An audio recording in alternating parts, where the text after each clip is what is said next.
आज हम जानेंगे अंडरवर्ल्ड के देवता हेडीज और पर्सेफोने की लव स्टोरी के बारे में। हेडीज जो कि अंडरवर्ल्ड का देवता है, वो एक बार ज़्यूस से मिलने माउंट ओलंपस पर जाता है। तभी वहाँ हेडीज की नज़र पर्सेफोने पर पड़ती है और हेडीज को उससे प्यार हो जाता है। पर्सेफोने की माँ डेमेटर और पिता ज़्यूस होते हैं।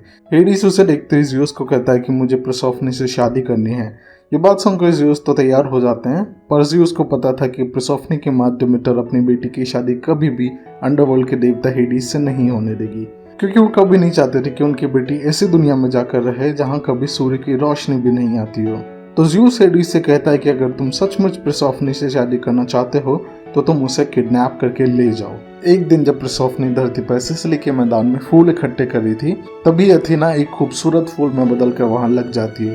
पर्सेफोने उस फूल की ओर बढ़ती है और जैसे इस फूल को तोड़ने के लिए नीचे की तरफ झुकती है, हेडीज अपने 4 घोड़े वाले रथ पर आता है और उसे उठाकर पाताल लोक में ले जाता है। यह सब इतनी जल्दी हो जाता है कि कोई देख भी नहीं पाता कि पर्सेफोने कहाँ चली गई। उसके दिखाई नहीं देने पर डेमेटर जल्दी अपनी बेटी को ढूंढने लगती है। वह चारों ओर देखती है। पृथ्वी के एक हिस्से से दूसरे हिस्से तक पूरे 9 दिन तक बिना खाना खाए, बिना सोए वो अपनी बेटी की खोज करती है, पर उसे कुछ नहीं मिलता। तो डेमेटर गुस्से में खेती और उपजाऊ जमीन को नष्ट कर देती है। अंत में फिर 10वें दिन हेकेटी, जो कि जादू की देवी है, डेमेटर को बताती है कि उनकी बेटी को कोई उठाकर ले गया है। पर डेमेटर अभी भी नहीं जानती थी कि किसने पर्सेफोने को किडनैप किया है। तो वह हीलियस के पास जाती है, जिन्होंने पृथ्वी पर होने वाली हर चीज को देखा था। हीलियस डेमेटर को सब बताता है और साथ में यह भी कहता है कि हेडीज पर्सेफोने के लिए अच्छा पति है।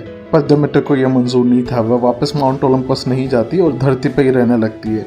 इसके चलते पेड़ों पर फूल आना बंद हो जाते हैं और सारी धरती बंजर होने लगती है। 1 साल बाद जब धरती पर अकाल पड़ने लगा तो ज़्यूस को रियलाइज हुआ कि अगर ऐसा ही चलता रहा तो पूरी मानव जाति भूख से मर जाएगी। तो ज़्यूस देवी डेमेटर को लेने धरती पर पहुंचते हैं, पर वापस आने से मना कर देती है और एक शर्त रखती है कि जब तक उसकी बेटी वापस नहीं आ जाती वो धरती की हालत ठीक नहीं करेगी। तो ज़्यूस ने वादा किया कि वो अपनी बेटी पर्सेफोने को वापस लेकर आएगा।